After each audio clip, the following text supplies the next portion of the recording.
Story 1 of 5. Australia-Singapore energy security talks amid Middle East fuel crisis. Australia-Singapore energy security talks amid Middle East fuel crisis. Here's what every outlet agrees on.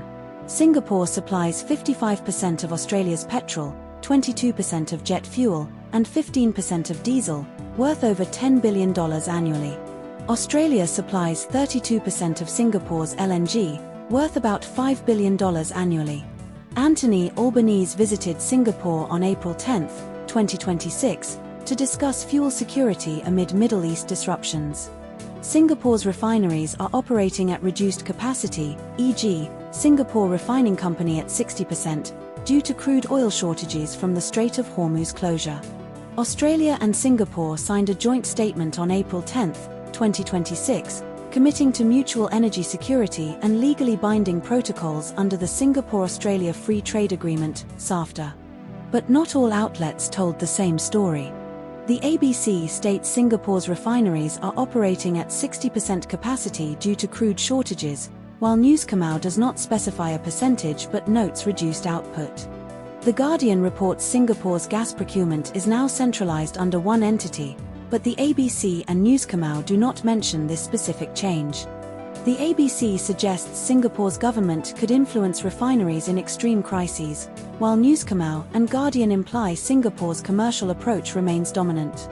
This story was covered by ABC News, The Guardian, news.com.au, and SBS News. Story 2 of 5. 2 midwives charged over baby's death during failed NSW homebirth. 2 midwives charged over baby's death during failed NSW homebirth. Here's what every outlet agrees on.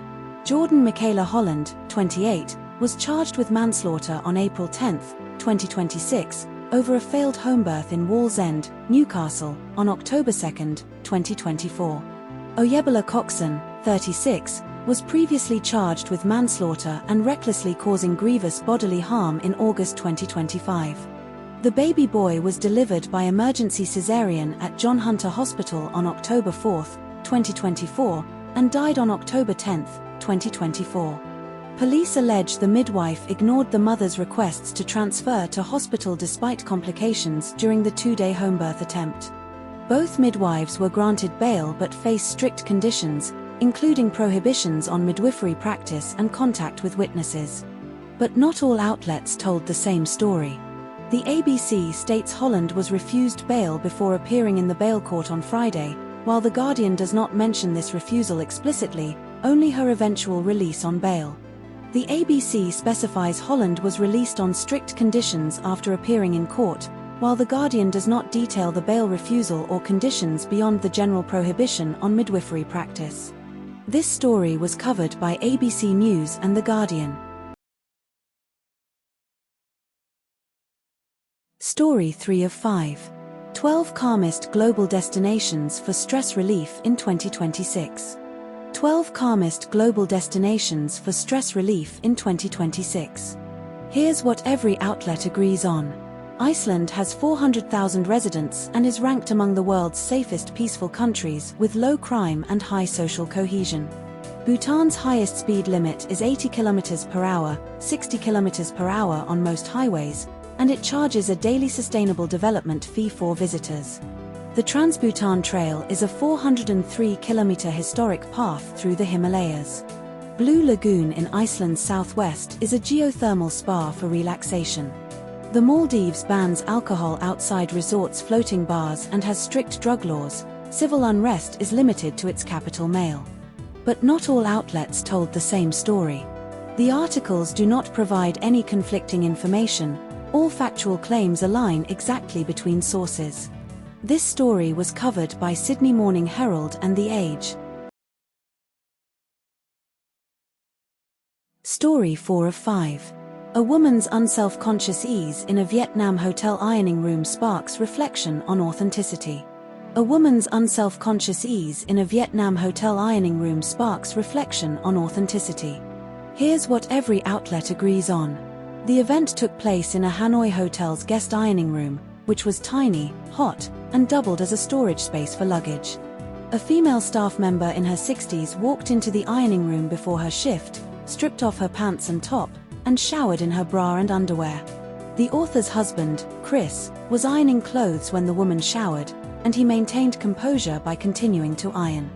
The author, Kate Halfpenny, observed her husband's reaction and initially doubted the story due to their chaotic Vietnam holiday experiences. The author compares the woman's ease to that of former Socceroos player Lucas Neal, who also displayed unselfconsciousness while changing in a car. But not all outlets told the same story. No contradictions exist between the two sources, all factual details are identical. This story was covered by Sydney Morning Herald and The Age.